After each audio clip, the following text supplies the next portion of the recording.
une allégorie.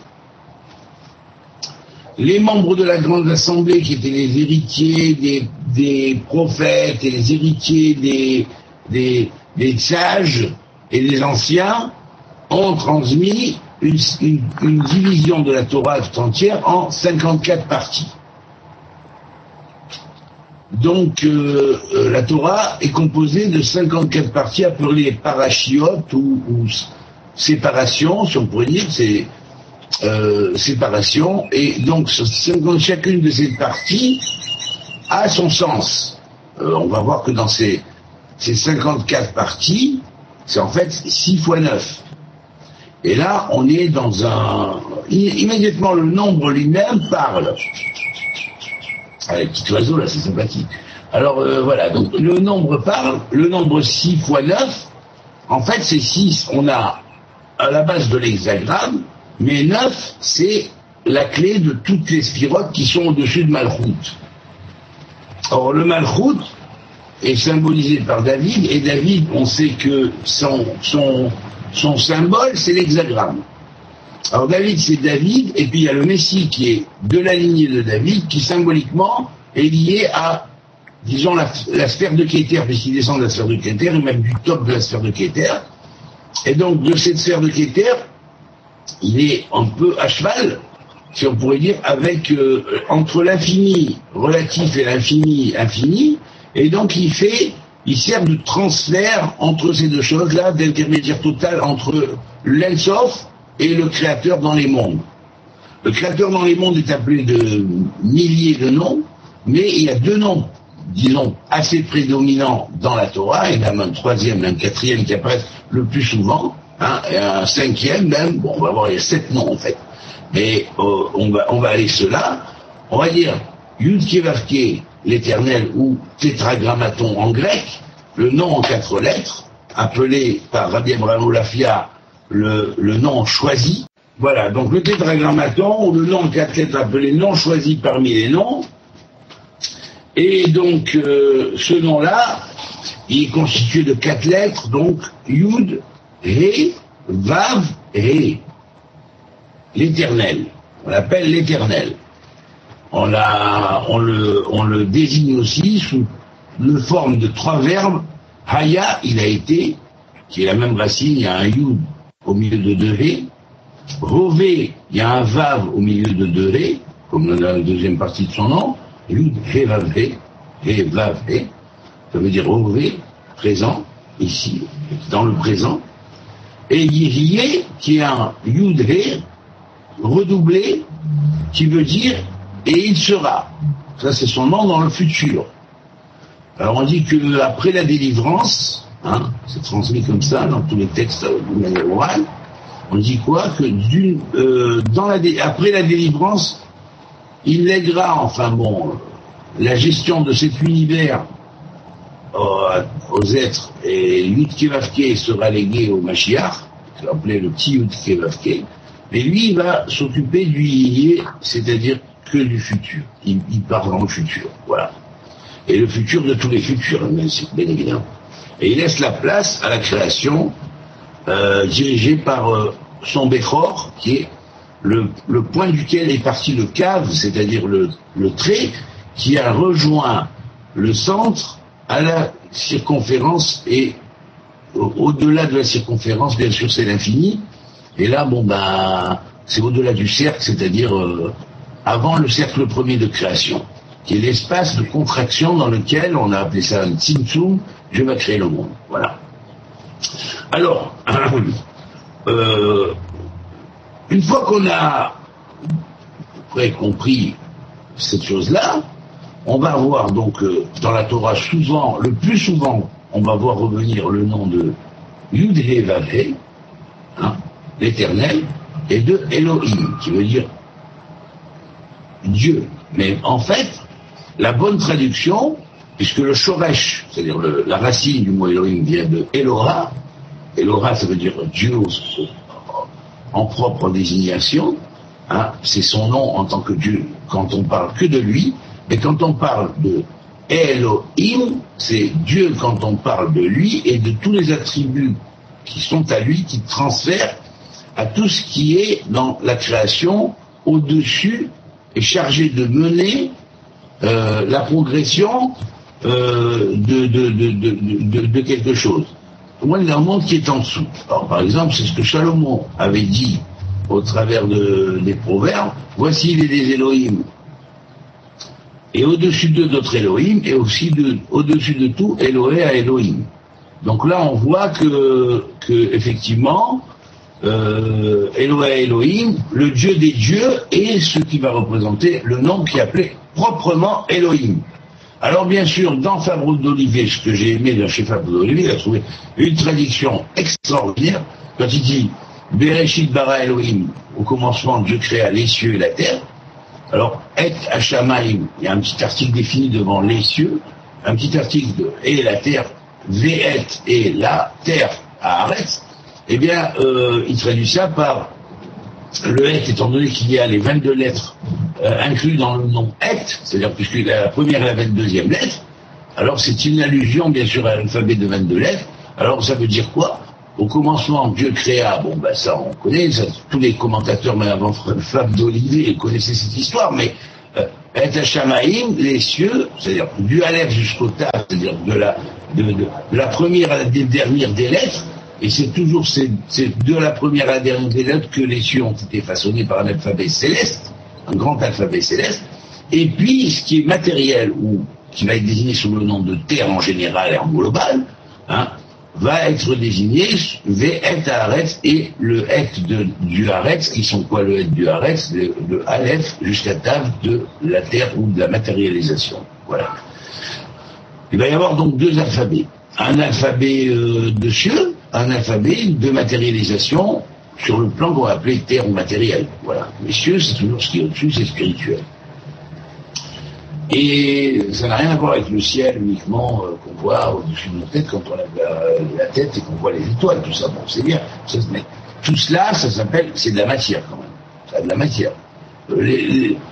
On appelle ça Shamaïm aussi, hein, par rapport à nous, et c'est relatif, qui nous trouvons sur la terre.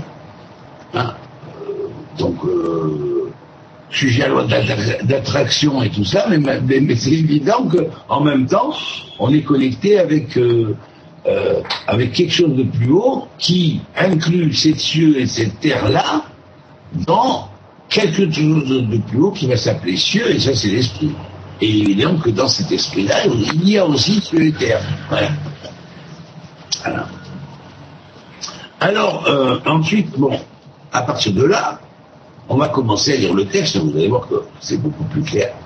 Alors, le processus de création commence, et il est mis en parallèle. Alors, ce livre-là, c'est vraiment un livre extraordinaire, c'est le livre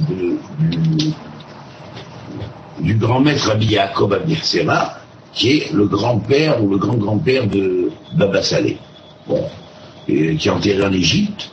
Et donc, ce Rabbi Yaakov Abirsera, c'était vraiment un très très très grand kabbaliste. Alors là, bon, il va nous donner le parallèle de la création, et on sait que le microcosme et le macrocosme ont été créés en parallèle, hein, est appelé un macrocosme. Le macrocosme, l'univers tout entier, imprégné de l'âme divine supérieure. Le macrocosme crée le microcosme. Hein, Dieu qui est dans cette âme divine, qui est à l'intérieur de tout le macrocosme en tant que Dieu immanent, crée en association avec même toutes les forces éloïques et les présidents existantes, hein, puisque là la création est relative à Elohim, donc quelque part on mentionne pas tout de suite le nom de l'Éternel. L'Éternel va être mentionné plus tard. Donc, on comprendra pourquoi dans la Bible. Et ça ne veut pas dire qu'il y a deux types d'auteurs bibliques. Les éloïstes et les on peut dire les javistes, ils s'appelaient comme ça, bien sûr, mais c'est une grosse ineptie, mais n'empêche que ces polémiques qu'il y a eu au temps de ce qu'on appelait la polémique de la critique biblique, eh ben en tout cas, bon, ben c'est sûr, c'était pas bien. Quelque part, c'était une erreur. C'est une erreur de penser qu'il y a deux corpus d'individus qui vont participer à écrire une Bible, Hein. Les ordres se servir du nom Elohim, les ordres, c'est complètement débile, hein, bien sûr. Mais ces critiques-là ont soulevé en fait des réponses à ces questions pour pouvoir contrer qui ont été top niveau. Bon bah voilà. Bon. Alors maintenant, on revient donc à le statut du macrocosme. C'est tout l'univers qui va créer le microcosme à son image, qu'on va représenter par Adam, particulièrement ici dans le cycle actuel, pour le tikkun, et on va voir pourquoi, en quoi cela correspond au cycle du tikkun. Eh bien, il dit comme ça, il va représenter Adam, le macrocosme va créer le microcosme à son image. Et là, la présence éloïque, si on pourrait dire, dans toutes les strates supérieures de la création par rapport aux strates qui leur sont inférieures, qui sont appelées Elohim, les unes par rapport aux autres, on pourrait dire que c'est relatif, hein.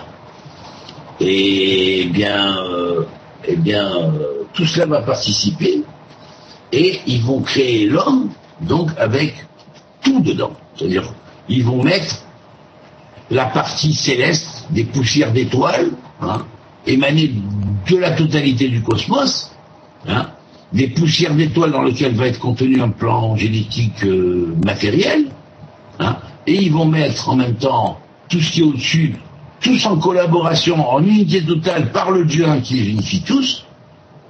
Hein, donc le terme de Elohim, c'est Elohim. Alors Elohim, ça veut dire Dieu, il est lui-même les dieux et les déesses dont il est l'ipséité. L'ipséité, c'est-à-dire il est la substance même. Voilà. C'est la substance même de toute, on pourrait dire, représentation de Dieu sous des noms différents que les peuples ont pris et ont appelé ça des dieux et des déesses. Voilà. Or, cette force-là, dans sa totalité, s'appelle Elohim. Elle va participer à la création de l'homme, hein, et là, c'est l'Éternel qui va intervenir pour la création de l'homme, particulièrement. Toute la création va se passer, c'est Elohim, Elohim, Elohim, et puis à un moment donné, il va y avoir Hachem Elohim. Alors là, Hachem Elohim, l'attribut de bonté miséricorde va intervenir, car l'attribut de Elohim est l'attribut aussi de rigueur, de dîme pur, de justice pure. Voyez, ça passe pas. Si les individus font des erreurs, ça passe pas. Voyez, il y a des forces, il y a des anges qui empêchent que ça passe. Ben voilà. Mais Dieu, qui est au-dessus de tout ça, et sous son nom choisi de l'Éternel parmi tous les noms qu'il a, hein, entre autres Elohim, entre autres Elie, Ahetcher Elie, je suis celui qui suis, et il s'appelle aussi El Shaddai, le Dieu puissant qui arrête la destruction, hein. Il s'appelle aussi El tout court, qui veut dire ce vers quoi toutes les créations tendent. Il s'appelle Eloah, Dieu au singulier, et sans confusion avec le pluriel, ou sans mixage avec le pluriel, si on pourrait dire. Et il s'appelle aussi Adonai. Donc Adonai, c'est le Seigneur. Bon, ça, c'est les 7 noms les plus marqués qui ressortent dans la Torah. Maintenant, à côté de ça, il y a tous les noms qui sont cachés à l'intérieur et qu'on connaît dans la Kabbalah. Et ceux même qu'on ne connaît pas. Voilà. Donc, voilà.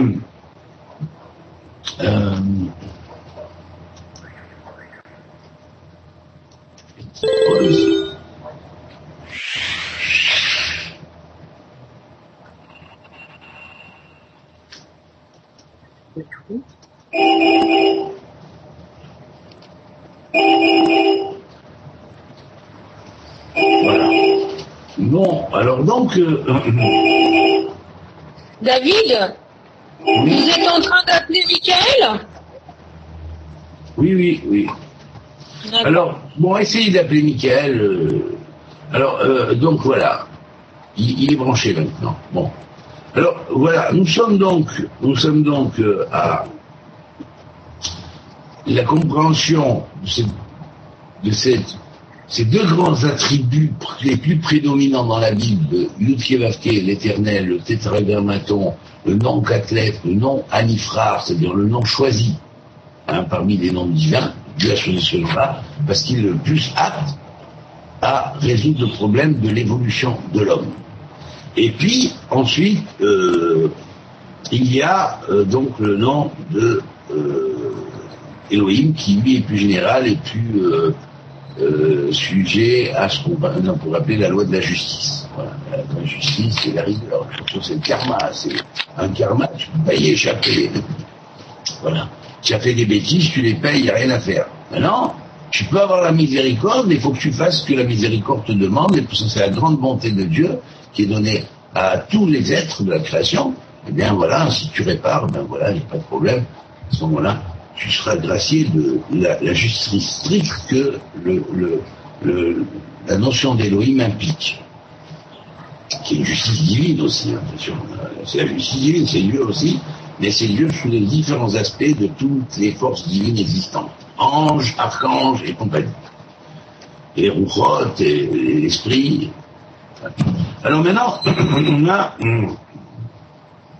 on va voir le parallèle qui va aller donc entre la création du macrocosme et la création du microcosme. Alors on voit que le macrocosme va créer le microcosme à son image, donc c'est la raison pour laquelle ce maître-là, ce grand maître-là, a parlé et mis tout à fait en relation dès la base la terminologie kabbalistique clé, hein, dans la compréhension du livre de la Genèse dès les premiers versets déjà. Alors bien sûr, étant donné que on connaît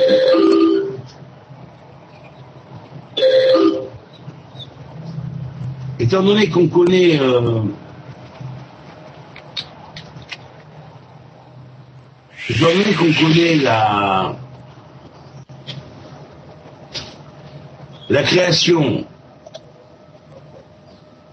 étant donné qu'on connaît le fait que lorsque la création se passe, elle va commencer avec Hachem et Elohim, oui, ça va représenter la force de rigueur et la force de bonté, hein, qui veut apporter le clé et le salut à l'homme. Eh bien, lors de la création du microcosme, lorsque le macrocosme va créer le microcosme, eh bien, l'association avec Yud-Keh-Vav-Keh va être immédiatement mise, sans quoi l'homme ne tiendrait pas. Les anges, lorsqu'ils ont vu ce que les hommes feraient, ils ont dit, c'est pas possible. On ne peut pas laisser les êtres humains vivre. Regardez ce qu'ils font. Ils vont tuer, ils vont voler, éprouvons-les, vous allez voir. Et les anges de rigueur, même qui ont dit ne crée pas l'homme, qu'il ne fera que la justice sur la terre, et ainsi de suite. Donc tout ça s'est passé dans la vie intradivine éloïque, si on pourrait dire. Et puis à un moment donné, Yud-Keh-Vav-Keh a intervenu, qui est le nom de Dieu qui lui symbolise la grande miséricorde, en parallèle avec l'ange Michael qui a dit je soutiendrai l'homme, et donc à ce moment-là la vérité a été jetée dans la terre et Michael a dit je la soutiendrai, l'ange Michael, et en parallèle bien sûr Yud-Keh-Vav-Keh, l'éternel, le nom de l'éternel, qui lui va participer à la création de l'homme, parce que même s'il y a polémique dans le ciel sur la création de l'homme, à cause de, on savait très bien que l'homme ferait tout ce qu'il allait faire, amener un chaos sur la terre, eh bien non, on va donner à l'homme la possibilité de vivre, et puis c'est Yud-Keh-Vav-Keh qui s'en porte garant. Il dit, ils arriveront au tikkun. Finalement, ils arriveront au tikkun, ils arriveront à réparer cette création. Et la preuve, je vais vous dire, maintenant nous sommes dans le monde du tikkun. Maintenant, ce monde-là, ce cycle-là, appelé par les hindous Kali Yuga, et même Kali Yuga du Kali Yuga, eh ben, oui, nous sommes dans le cycle de la réparation. Et c'est là que nous réparons les erreurs anciennes. C'est pourquoi, on pourrait dire, toute la création a été refaite, quelque part, et a été recréée par Dieu, par Yud-Keh-Vav-Keh, pour Elohim, et donc, Yud-Keh-Vav-Keh Elohim, pour reformer le monde et, malgré le chaos amené antérieurement, permettre la réparation au travers de ce cycle-là, où à la fin des temps, on va être au bord du chaos, mais on échappera au chaos parce que ce monde est le monde du tikkun. Et ça, c'est le grand espoir. Ouais. Alors, voilà. Donc, lorsque Vayomer, on dira que Vayomer Elohim Yehior, et Dieu dit que la lumière soit, et bien dans le Dieu par là, il dit que la lumière soit. C'est qui cette lumière? C'est qui cette lumière? C'est quoi cette lumière-là? Que, en fait, toutes les forces intradivines, avec le créateur unificateur de toutes ces forces intradivines, de cette vie intradivine, hein, on pourrait dire, dans cette cosmogonie et même dans cette dans cette théogonie et dans cette théophanie, hein, vous comprenez? Et eh bien on va voir arrêter immédiatement et dire voilà, c'est comme ça, stop. À partir de maintenant, Yehior, que la lumière soit. Oui, on était au bord, ils ont amené le monde au chaos, ils ont amené le monde à la destruction. Ne recrée plus l'homme. Déjà dès le départ, on savait que ça amènerait à ça. Ça amenait à la destruction. La preuve, les civilisations qui ont précédé, et bien voilà, maintenant, on y est. On avait raison. Et puis non, Dieu dit non. J'ai prévu la miséricorde. Et là, ce nom-là, appelé Anifrar, le nom choisi, a dit non. J'ai dit la miséricorde, il y aura la miséricorde. Ben, c'est quoi ce nom choisi? Ben, c'est le nom qui est relié aussi, quelque part, à Israël. Et c'est ce qu'Israël devra apporter. La possibilité de réparer à l'humanité les erreurs des anciens peuples qui ont amené la terre au chaos. Et aussi, on arrivera au chaos. Et on arrive au chaos, là, vous voyez, tout le monde contre Israël. Et même Israël en tant que terre et en tant que peuple qui vit sur cette terre, qui a parfaitement le droit, sans rentrer dans la politique, c'est des prophéties qui l'ont marqué. Donc, c'est pas de la politique. Hein. Et puis, non, tout le monde conteste ça. Et ben voilà, on est au bord du chaos. Oui. Et bien, ce chaos, on va y échapper. Pourquoi? Parce que Dieu a prévu ça. À l'origine des temps, ce monde-là s'appelle pas le monde du chaos, ça s'appelle le monde du tikkun. Voilà. Donc ceux qui veulent faire le chaos, oui, ils veulent faire le chaos, mais ils n'y arriveront pas. Parce que ce monde s'appelle le monde du tikkun, vous voyez. C'est le plus grand optimisme qui peut exister. C'est là-dessus qu'il faut s'appuyer, c'est pour ça qu'il faut travailler. Alors donc, qu'a dit ici Elohim, Yehior, mais c'est quoi ce Yehior? Dans le Yehior, que la lumière soit. Que la lumière soit. Yehior. Vous voyez, aussi, on a des lettres.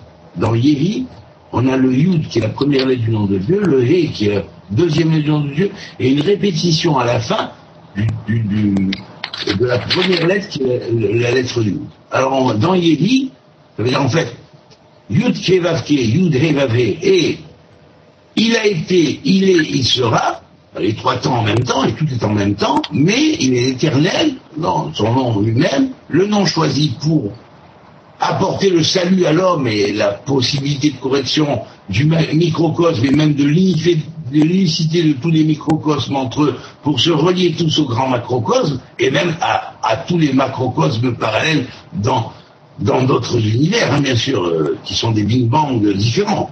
Hein. Et bien voilà, et Dieu a fait ça, le Créateur suprême, et donc il va dire Yehior. Yehior, en tant que créateur, il y a un micro ouvert, prière de le fermer. Voilà. Donc, en tant que créateur suprême, Dieu dit, en tant qu'ipséité de toutes les forces divines qui sont en lui, et même générateur de ces forces-là, il leur a fait don de lui-même, quelque part, d'une partie de lui-même. Hein. Il est en eux, mais il est au-delà d'eux. Bon.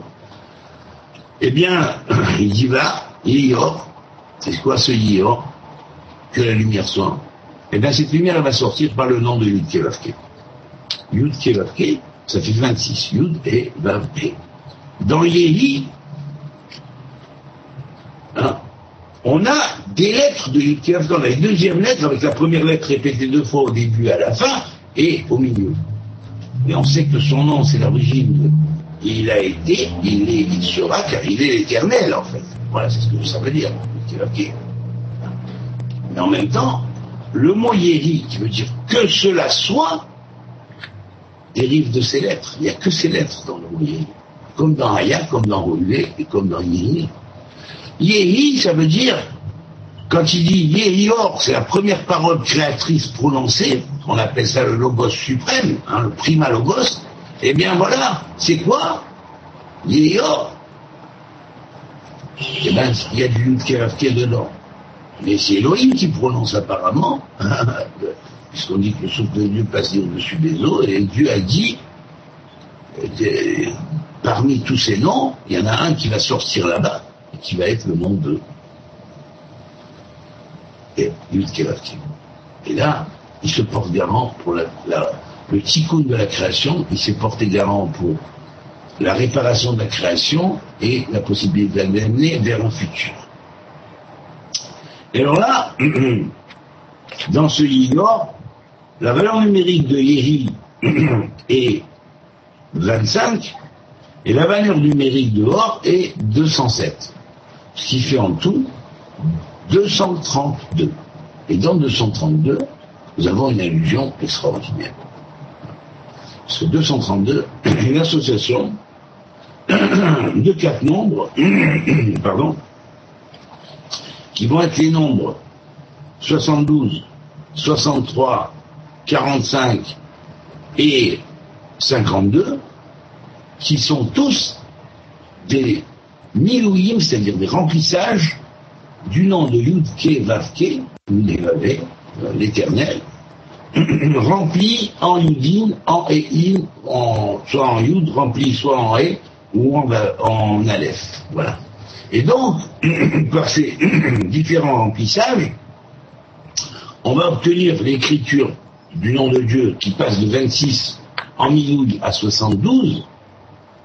On a la première lettre, Yud, qui va devenir Yod Vav Dalet, Yod, oui, Hey, c'est Hey, Vaïv, Hey, ce qui va faire 20 plus 15 plus 22 plus 15, ce qui fait en tout 72. Eh bien, ces 72 va former à la fois la base du Tzilut et la création de Dieu révélée par l'influx venant d'Atsilut à tous les saints et à tous les parsoufim existants qu'on avait commenté dans le Sefer Yetzirah, de deuxième logos, le souffle du souffle. Oui. Et là, il y avait bien sûr les avantages de tous les parsoufim qui vont gérer les anges et ainsi de suite, et les archanges. Et leur ordonner sur les visages humains. Et puis, il y a en plus de ça, en dessous du monde d'Atsilut, le monde de Bria, qui va être le monde destiné surtout aux archanges, aux grands archanges. Hein.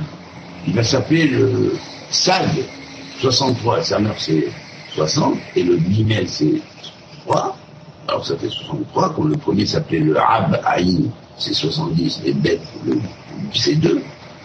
Pour résumer, on dit Ab, après on va dire 63, c'est le Sag. Alors Sag, il est appelé Sag, mais il a quoi dedans? Yud, Vav, Dalet, première lettre, He, qui est la deuxième lettre, He, Yud. Le Vav est rempli pas en Yudin, mais cette fois-ci il est rempli en Afin, et là ça va être Vav, Aleph, Vav. Vous voyez? Et après le dernier He, Yud. Vous voyez? Alors bien sûr il y a plusieurs autres manières d'écrire, mais bon, il y en a 27 en réalité. C'est ces 4-là qui sont fondateurs des 4 mondes. Alors ces 4-là vont être les 4 utilisateurs représentant les 4 mondes. On a d'abord le troisième c'est le nom qui en valeur fait Ma, même He, ou même He, c'est le 40 plus 5, qui est Yod, Vav, Dalet, 20, plus He, Aleph, plus, et qui fait 6, plus Vav, Aleph, Vav, qui fait 13, plus Vav, He, Aleph, qui fait encore pas 6. Donc, ça fait 45. Et là, on a la même valeur numérique que le mot Adam, l'homme. Voilà, c'est à partir surtout de ce nom-là, parmi les noms, que l'homme a été créé. Oui. Le prototype de l'homme. Voilà. Ce prototype-là, il va aller et choisir d'abord Israël comme base médiatrice pour ensuite amener la totalité de l'humanité à se réparer son tikkun et ensuite faire passer tout ça vers le futur. Et pas pour les dominer, pour les contrôler, pour leur prendre de l'argent, pour les exploiter, parce que c'est pas pour ça que la Torah l'a donné à Israël cette mission. Elle a donné parce que Dieu est amour, parce que Dieu est bon. Pour être un bon juif, il faut être donné Yahoo, qui sont les 3 premières lettres du nom de Dieu, hein, Ad de l'Idaï, Yehou, Dai, Yehoudi. Je ne traduis pas Yehoudi, Yehoudai. Dai, donner du Yavo, ad blidai, sans, jusqu'à ce que les gens disent, ça va, c'est bon, ça suffit, vraiment, on est rassasié, on est bien, on a bien mangé, on a bien compris, on a reçu la parole de Dieu, et on sait l'appliquer, on apprend à l'appliquer, et on a appris à notre niveau, on sait que demain ce sera plus grand, et ben c'est ça. Parce que le Dai, il est infini. Hein. Le Dai, il est stop, il est infini. Il n'y a pas de stop, en fait. Voilà. C'est pour ça qu'on dit Dai, jusqu'à sans Dai, sans finition. Voilà. Alors, bien sûr, après, nous avons le Shem Ben, qui est le dernier, on l'appelle Ben, de c'est bête, et nous, c'est 50. On l'appelle le Shem Fils, en fait. Le livre, le fils, le nom du fils. Enfin, ça représente, bien sûr, ce que certains appelaient le verbe était lumière et le verbe s'est fait chair, hein, bien sûr. Ils connaissaient cet enseignement, les premiers, hein. Alors, ils savaient de quoi qu'ils parlaient quand ils disaient le verbe était lumière et le verbe s'est fait chair. Vous comprenez? Ça veut dire que dans ce monde de la Sia, on est tous de la chair.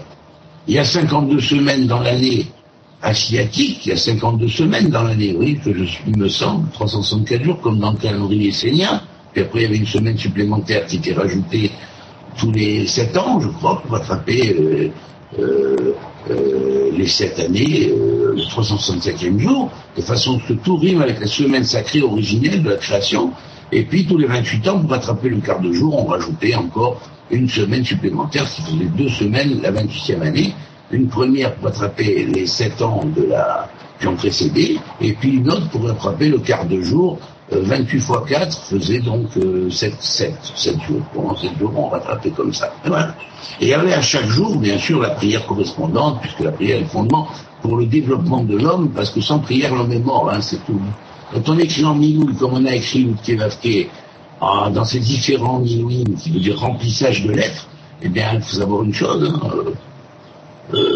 quand vous écrivez l'homme, c'est Mikpalel, hein. Il prie. Donc il faut apprendre à prier. Maintenant, prier, c'est pas simplement radoter, c'est pas ça. Hein. Prier, c'est prier.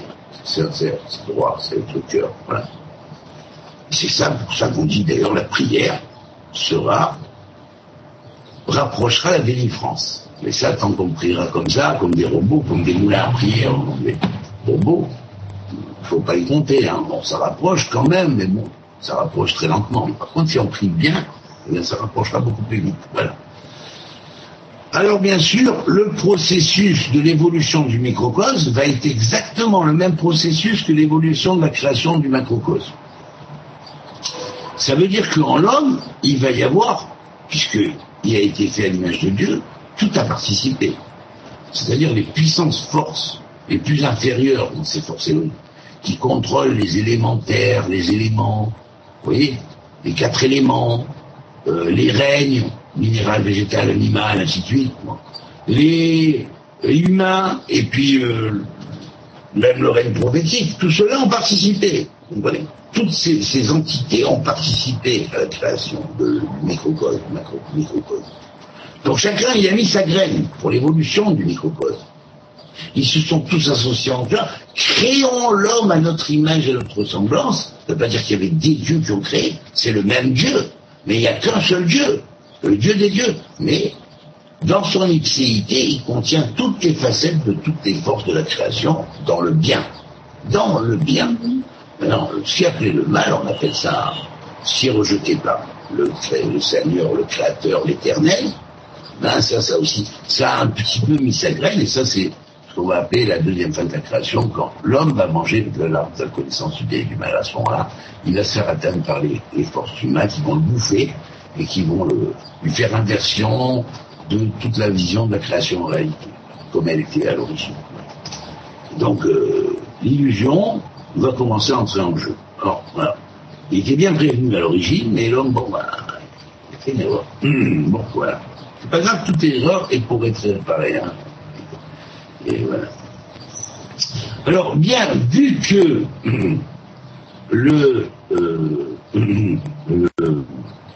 le plan de la création elle-même, dans son développement, est en parallèle en tant que macrocosme avec le microcosme qui lui va de pair, eh bien, l'évolution d'un microcosme, pour Adam, ça va, le premier microcosme a été fait instantanément, mais pour les autres microcosmes, ce sont les ennuis d'Adam. Après, 9 mois de gestation, la naissance, l'évolution de l'individu, l'adolescence, et puis après il va arriver l'enfance, l'adolescence, puis la badroute, c'est-à-dire l'âge mûr, et après la vieillesse, la décrépitude, et puis voilà, c'est comme ça, et la mort. Donc, tout ce cycle-là va correspondre à un cycle de génération de l'homme. Il devra passer par là, puisque maintenant qu'il a mangé l'arbre de connaissance du mal, ce fameux arbre dans lequel le mal existait, le mal c'est un produit, et le mal c'est la mort. Et toute manière de le réparer, c'est en passant par la barrière de la mort. Et il y aura toujours une barrière entre la vie et la mort. On ne peut pas savoir ce qu'il y a, parce que ceux qui sont passés de l'autre côté, ils ne peuvent pas parler à ceux qui sont de ce côté, ils n'entendent pas, ils veulent pas. Ils veulent même pas les écouter, ils n'ont pas le droit de leur parler. Voilà. Alors maintenant,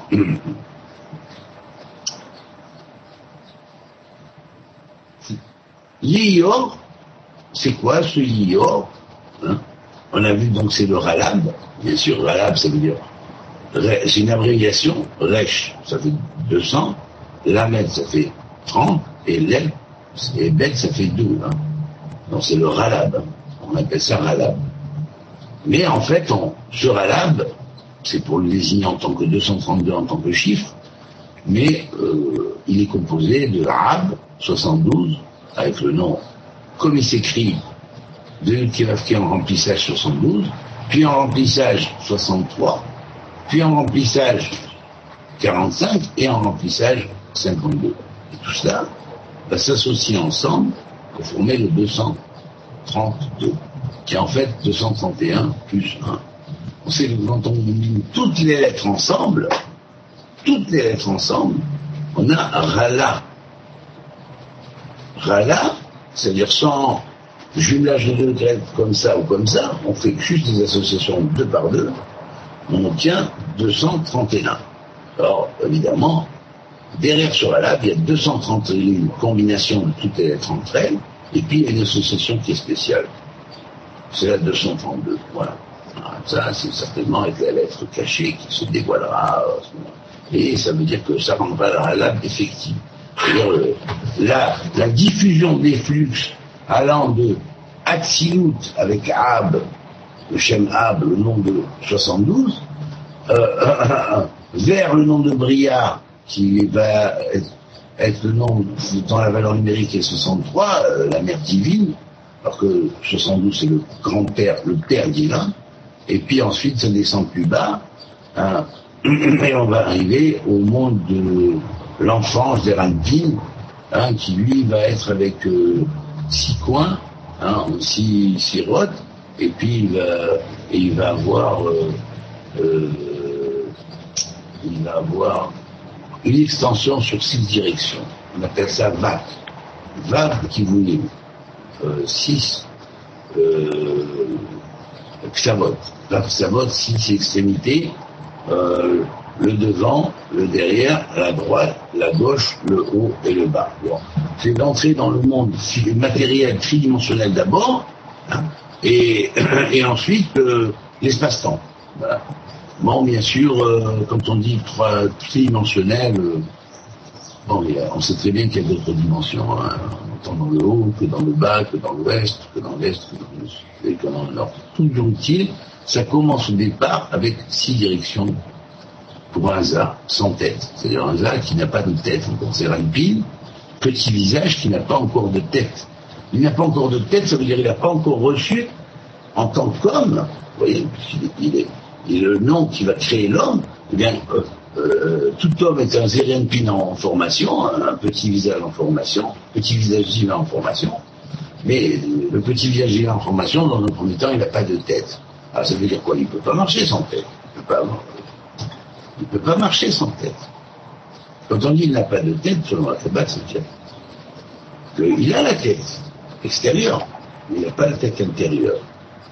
Il n'a pas encore reçu ce qu'on appelle les cerveaux cosmiques, ou les cerveaux divins, qui vont se mettre en place dans ces cerveaux matériels, et qui vont le faire pouvoir se connecter avec l'esprit, avec Dieu, avec le monde, l'univers et l'univers, les anges et tout ça, et les voir, et pas extasier que par les anges. Ah, les anges, les génies, comme certains font, les génies, c'est magnifique, ils vont venir, ils vont te servir, je les vois, machin. Ils ont complètement oublié Dieu. C'est pas ça la Kabbale. Hein.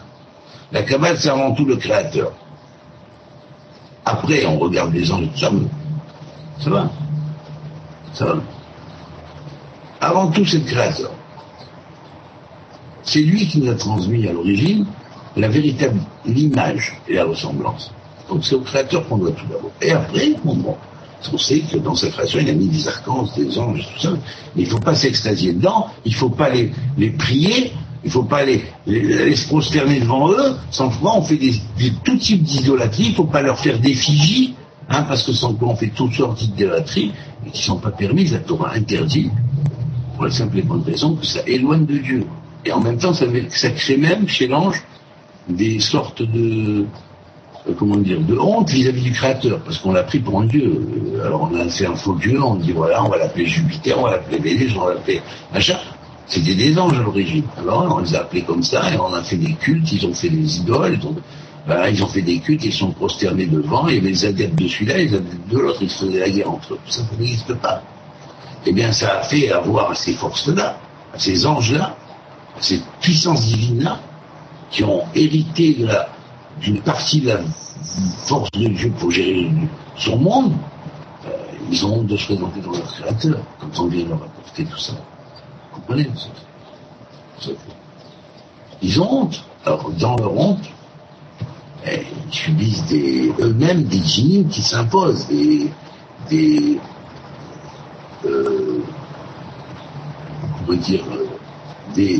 pas des sévices, mais disons des expiations qu'ils s'imposent pour avoir pas honte de se présenter devant le Créateur, d'avoir été pris pour des dieux, alors qu'ils n'ont ni créé ni le ciel ni la terre. Ils ont participé à la création, mais c'est tout.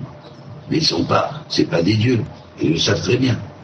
C'est pas des dieux au sens où les êtres humains ont fait dans leur erreur et dans leur marche vers le chaos, comme le chaos qui a précédé à un moment donné.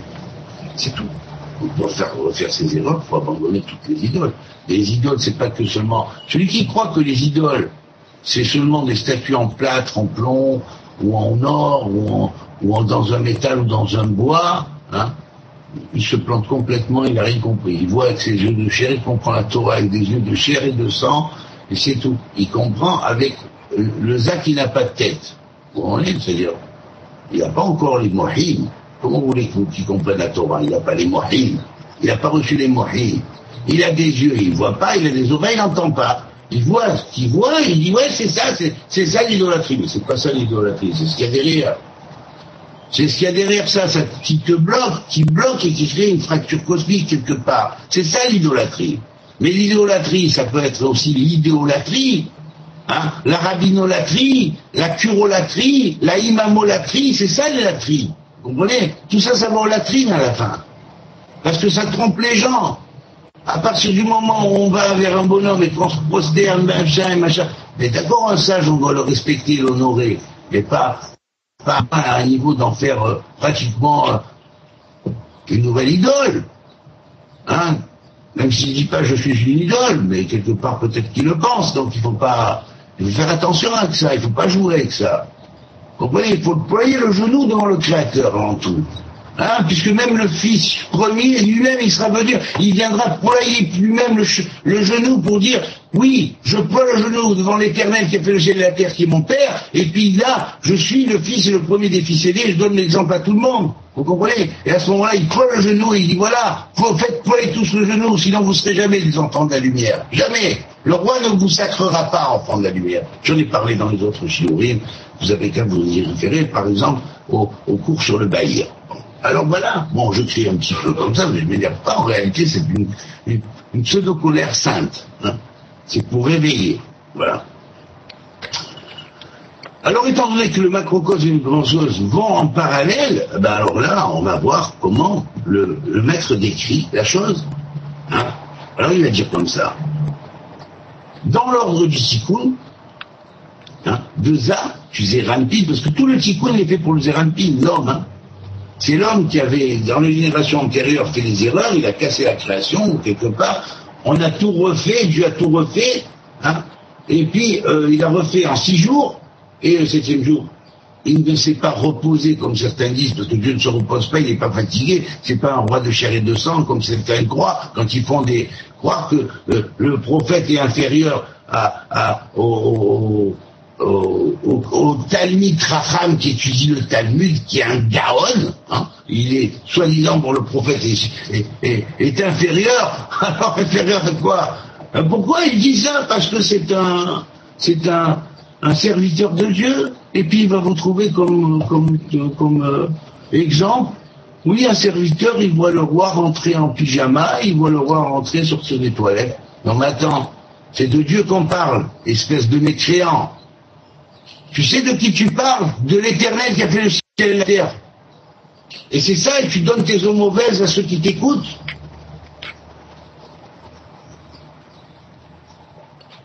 Alors retourne à la case départ, il vaut mieux.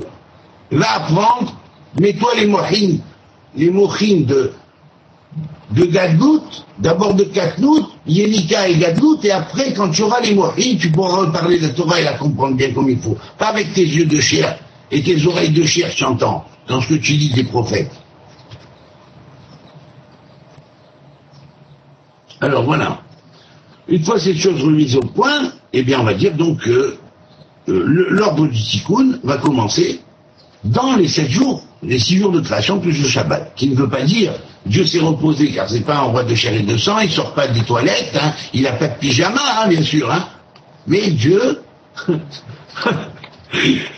quelle ineption pour raconter, je vous jure la vérité, hein, franchement. Et ben dis donc. Alors donc, le 7e jour est un jour de contemplation de la création, c'est-à-dire qu'au moment où Dieu regarde la création, il voit qu'elle est parfaite. Et il voit qu'elle va aboutir dans son tikkun au monde futur. C'est ça qui le met en joie de Shabbat. C'est ça le Shabbat de Dieu. Alors, quand on imite le Shabbat de Dieu, c'est pas dire il est fatigué donc il n'a pas travaillé. Et donc il n'a pas travaillé, là il n'a pas fait 39 travaux. Mais 39 travaux c'est quoi? 39 travaux sacrés qui sacralisent la semaine. En sacralisant toute la semaine, en les faisant, eh bien chacun fait les travaux sacrés qui lui sont décidés, si c'est j'en sais rien, un charpentier, si c'est un tailleur de pierre, si c'est un médecin, quel que soit le nombre des travaux sacrés qu'il résume dans sa situation ou dans son travail, eh bien il se connecte avec Dieu pour le faire avec art. Oui. Alors c'est pour ça qu'on les appelle les arts sacrés. Mais ces 39 arts de base, hein, le Shabbat, c'est ce qu'on fait. Et bien, le Shabbat, on les passe tous en revue. Et même ceux qu'on ne connaît pas, on les apprend, on les comprend. Et là, on sacralise la semaine à venir. Et on sacralise aussi la compréhension de l'autre. Celui qui ne fait pas le même métier que nous, celui qui n'a pas le même travail qu'à faire dans la création. Et en même temps, on va consacrer les 39 lettres qui forment les 39 lettres des 4 grands noms qu'on a appelés, celui d'Atsilut, Bria, Yetzira et Asiya, qui sont le Ab, 72, le Sal, 63, le Ma, 45, et le Ben, 52. Vous voyez? C'est différent. Alors, bien sûr, on va maintenant voir, il dit, Batechila, Nichnasim, Bo, Mochin de Katnout. Au commencement, quand la lumière se fait et que les Absagmabed vont commencer à travailler, hein, eh bien ils vont travailler dans les 4 univers, mais ils vont mettre en place ce qu'on appelle les Mochin de Katnout. Alors le Zak qui est sans tête, il va commencer d'abord à avoir le cerveau d'un enfant. Vous voyez, comme si au niveau physique et matériel de son cerveau matériel, il est mort quelque part, on appellerait ça la vraie seconde mort. Hein. Voilà.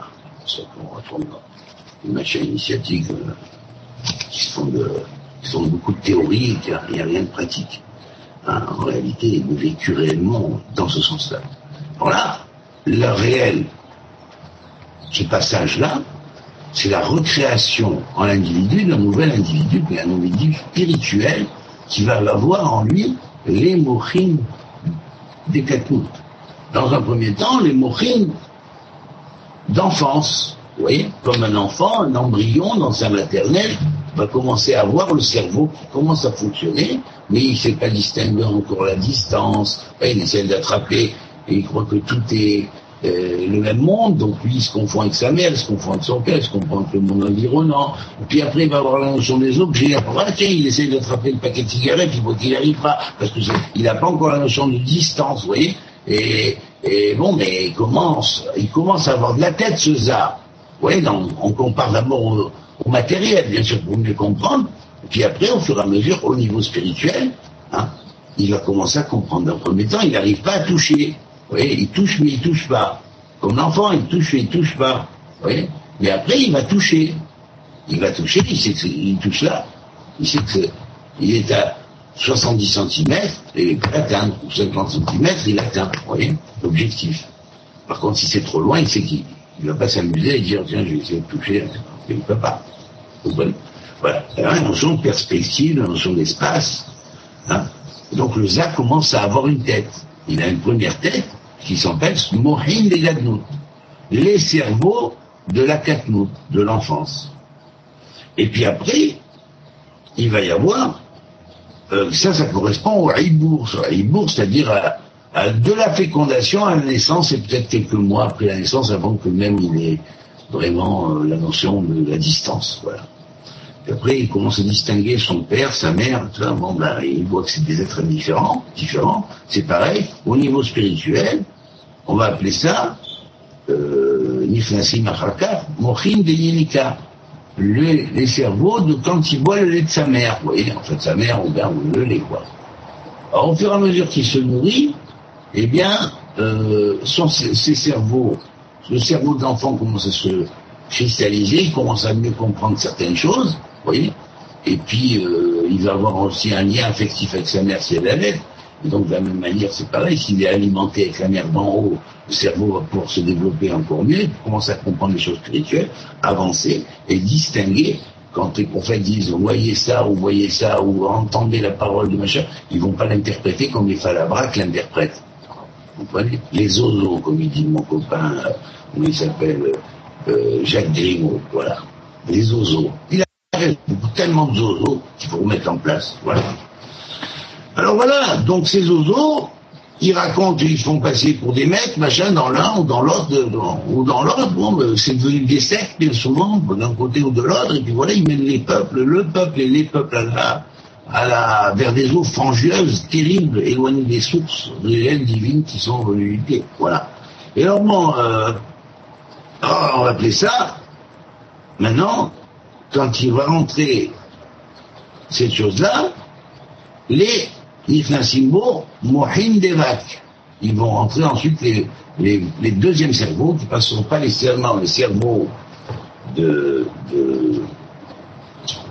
l'enfance, de l'Ibour, hein, où vraiment c'est depuis la conception jusqu'à les 3-4 premiers mois après la naissance, hein, ce qui fait pas un an, quoi.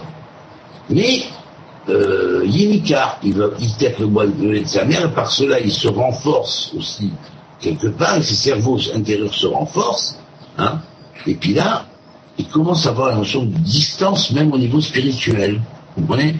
De la même manière que l'enfant commence à savoir que la pipe, elle est à 30 cm de son bras, voilà, de sa main, de lui. Alors il est là, il tend la main et il attrape.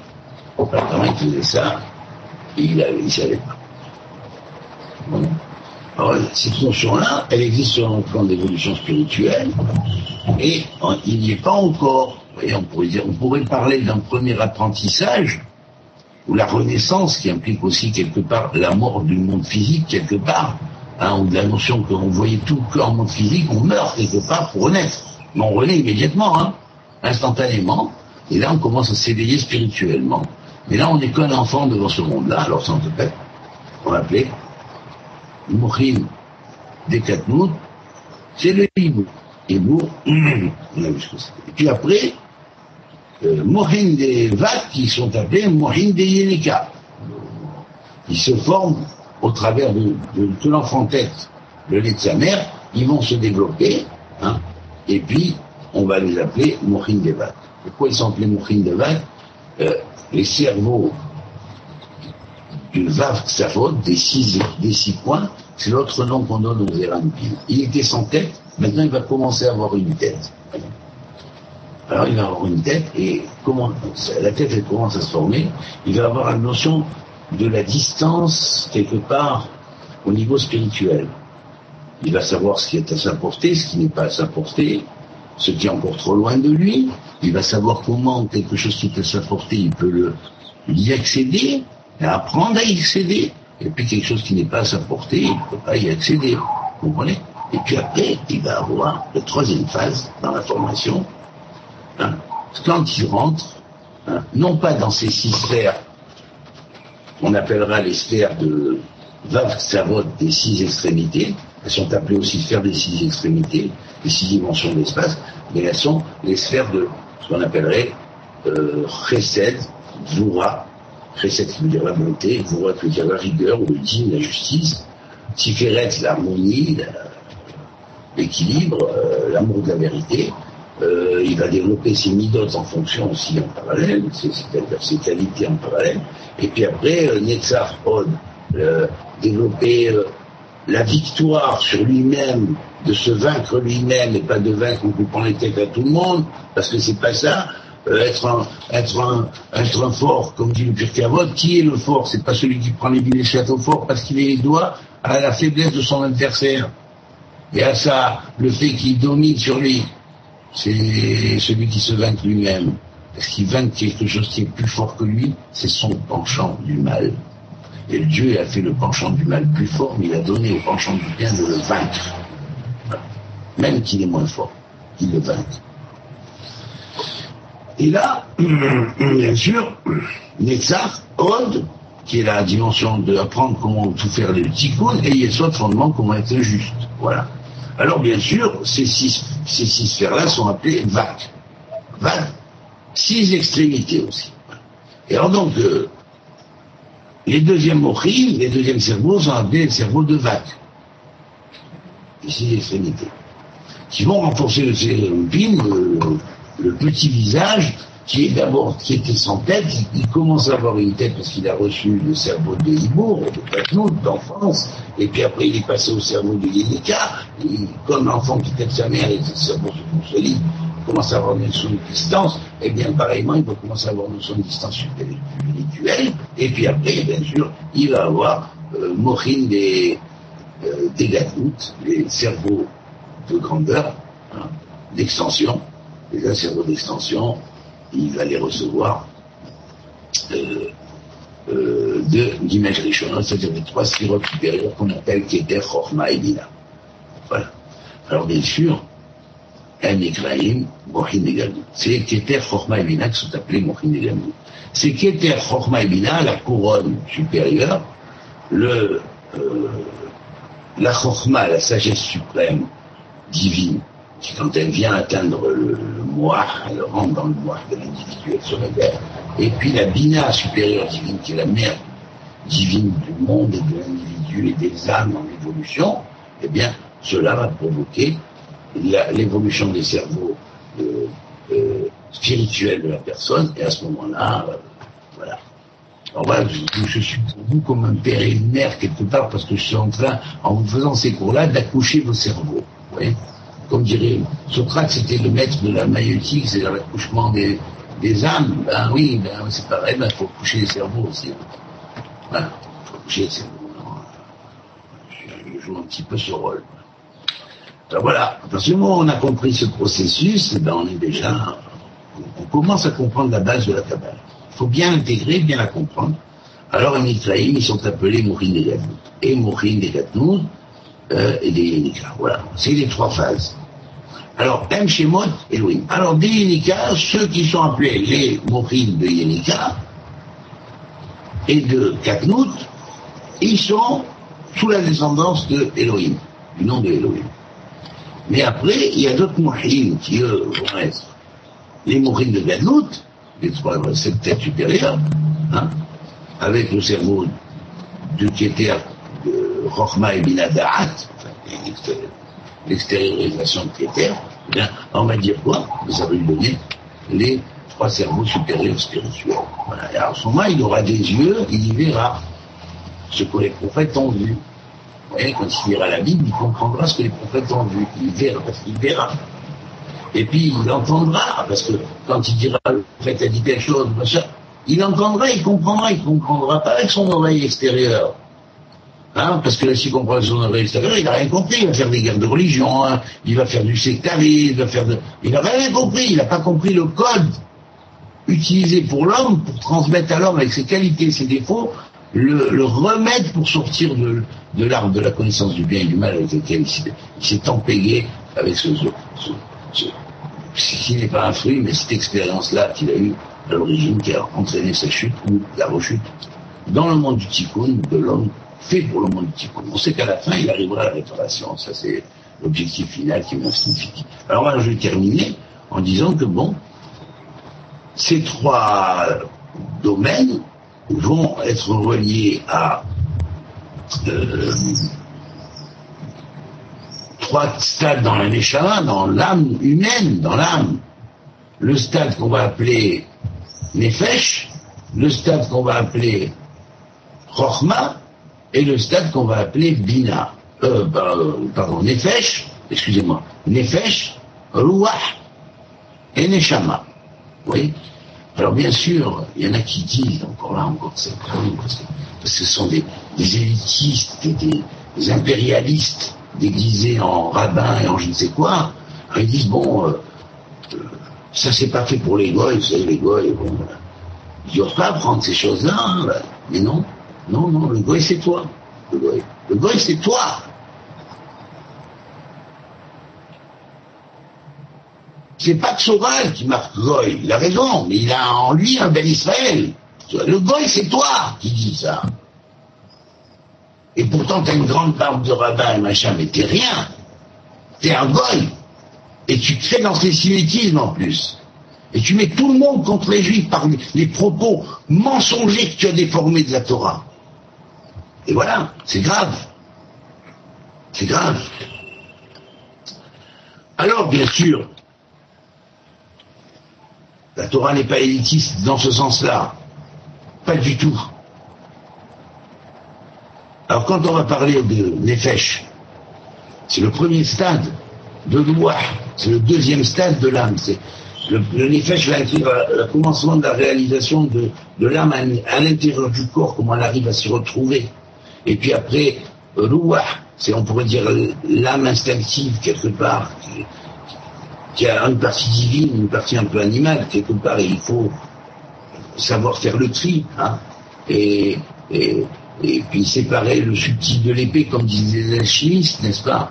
Et puis après, bien sûr, Ruach, qui va être le commencement du développement de chacune des 6 sphirotes, qui sont Chesed, Gvura, Tiferet, Netzachot, Yesod.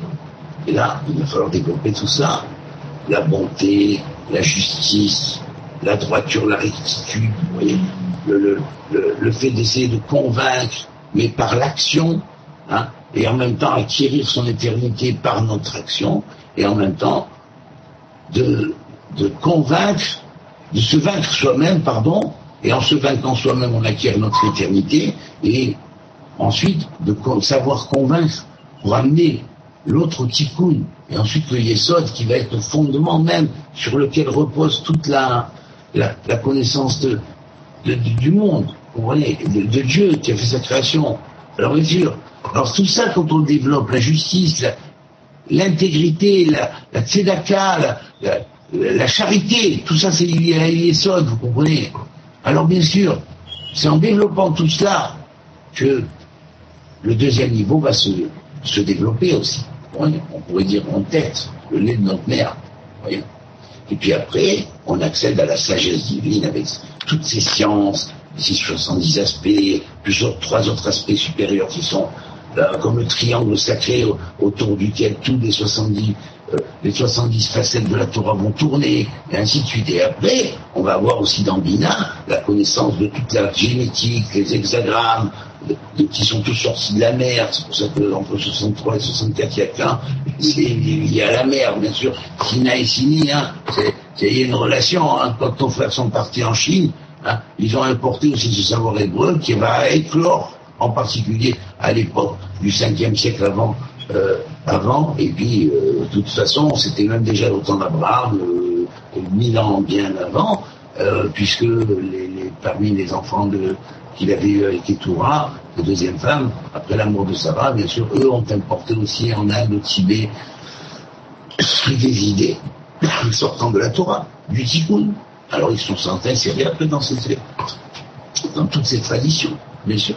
Alors voilà, c'est tout. On ne sait plus reconnaître aujourd'hui parce qu'on n'a même pas étudié l'intérieur. Si on étudie l'intérieur de la Torah, on peut comprendre comment tout fonctionne, comment tout est un. Voilà. Et puis, bon, la Neshama, qui elle va représenter l'âme supérieure, mais sachez une chose, que celui qui est juif, il a un Nefesh Alouah et une Neshama, ça fait aucun doute à ces rabbins de quartier, hein. Ça c'est certain, c'est des gens qui voient les choses comme ça. Mais celui qui dit qu'il est goy, ils ont oublié que c'est le goy. Quand ils disent que le goy est relié au Nefesh, ils sont eux-mêmes reliés au Nefesh. Et ils resteront dans le Nefesh. Et leur vision sera une vision de Nefesh, avec du bien, avec du mal, avec des tas d'incompréhension. Pourquoi ? Parce qu'ils n'auront pas fait de travail sur eux-mêmes, en réalité, dans l'intérieur. Vous comprenez ? Ils n'ont même pas reçu le hibour de ce qu'on appelle Mohid et Tatmout. Parce que s'ils avaient reçu le hibour de Mohid et Tatmout, ils commenceraient déjà, la première des choses, à se taire avant de dire ces idées psy. Hein ? Alors ça veut dire quoi ?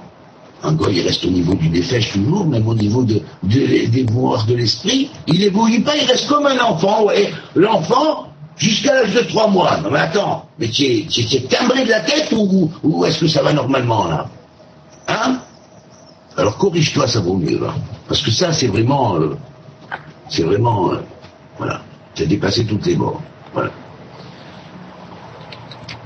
Alors bien sûr, David Améler, à cause de ces gens-là, a dit arrête la saute la chaîne, il est temps venu d'agir pour l'éternel, hein, car ils ont au éternel, ils ont banalisé ta loi à un niveau qui l'ont rendu à ras des pâquerettes. Mais c'est pas ça la Torah. C'est pas ça la Torah. La Torah est cosmique. La Torah est divine. Alors tu peux très bien l'intégrer dans ce monde-là, mais il faut penser un peu plus à la spiritualité qu'au glibet. Voilà, c'est tout. Voilà, j'ai déjà dit, maintenant j'ai plus rien à vous dire. Voilà. Tout le monde saura qu'on ne peut pas. Voilà, c'est tout. Les glibet, ça fait pas partie du monde de Dieu. Dieu, il a donné la Torah gratuitement. Et on doit la donner aux nations gratuitement. Parce que la Torah, elle est universelle. Le monde a été créé avec la Torah. Tu donnes pas aux nations la Torah, tu lui donnes pas l'essence par laquelle il a été créé. Tu lui enlèves l'essence, il va devenir ton ennemi. C'est tout. C'est clair et net. Parce que toute créature attend de recevoir le message de son essence. C'est ça être quelqu'un qui transmet la Torah de Dieu. Voilà. Écouter sa voix en écoutant sa voix. C'est tout. Voilà. Alors maintenant, il va nous dire qu'effectivement, le fameux nom de Elohim, qu'on a vu qui était relié à la Katnout, à l'enfance, hein, à la transmission des cerveaux d'enfance, au niveau spirituel, bien sûr, cerveau intérieur et extérieur de l'intérieur, hein, comme il y a le cerveau intérieur et extérieur de l'extérieur, c'est ce qu'on a dans notre corps physique, hein. Eh bien, Elohim en Adbash, dans le mode de transmutation Albash, je dis de transmutation parce que c'est de la vraie transmutation en réalité, hein, de Adbash. Et bien en Adbash, chacune des lettres, le Aleph se permute par un table, le Lamed par un Kaf, le Tzadik, le He par un Tzadik, le Yud par un Mem et le Mem par un Yud. Eh bien nous avons le nom Takatsameyu. Ouais. Et bien ce Takatsameyu, eh bien ça c'est le nom de Dieu en Adbash. Quelle est sa valeur numérique? Eh bien sa valeur numérique est Katnout. Katnout qui veut dire cerveau d'enfance. Et puis après, on va voir que il explique comme ça qu'au moment où Dieu a dit Yéhor, que la lumière soit, eh bien on savait que Yéhor c'est Ralab, c'est les 4 fameuses manières d'écrire Yud Kevavke, donc c'est lié à Yud Kevavke, qui lui donne les mochines supérieures. C'est lui qui va donner aussi les mochines supérieures d'évolution. Vous voyez? Et bien là, on va voir quoi? Et la création même de l'homme, avec le fait que les mochines supérieures même les premiers mohim, les premiers cerveaux, sont donnés par les forces éloïques, on pourrait dire, par le nom d'Élohim, et toutes même les forces intermédiaires, si on pourrait dire, elles ont participé à la création d'hommes, tout ensemble, en unité, en harmonie, quantiquement, on pourrait dire, en chantant le grand cantique de la création de l'homme, quelque part, voilà, le cantique des cantiques de la création de l'homme, quelque part. Et bien voilà, et bien on va voir que Aleph, Haor, la lumière, et Aleph, Vav, Resh. Quand on écrit comme ça, He, Yud, Aleph, Lamed, P, Vav, Yud, Vav, Resh, Yud, Sin, et bien nous avons les valeurs numériques 15, plus 111, plus 22, plus 510. Ce qui fait en tout Gadlut. Voilà. Gematria, Gadlut. Avec le collègue, Gadlut. Voilà. Donc pourquoi? Pour dire quoi? Que finalement, derrière cette chose-là, la Gadlut est signifiée. Derrière cette chose-là, le milouï du mot Gadlut va aller en parallèle avec. C'est-à-dire que derrière ce Aor, la lumière, va y or, hein, il va y avoir les 4 noms de Dieu qui vont se remplir en milouï, et bien par le milouï de la lumière, on va obtenir le rapport en relation avec la Gadlut. Voilà. Et ben là, il me semble que le cours peut être clos pour aujourd'hui, voilà.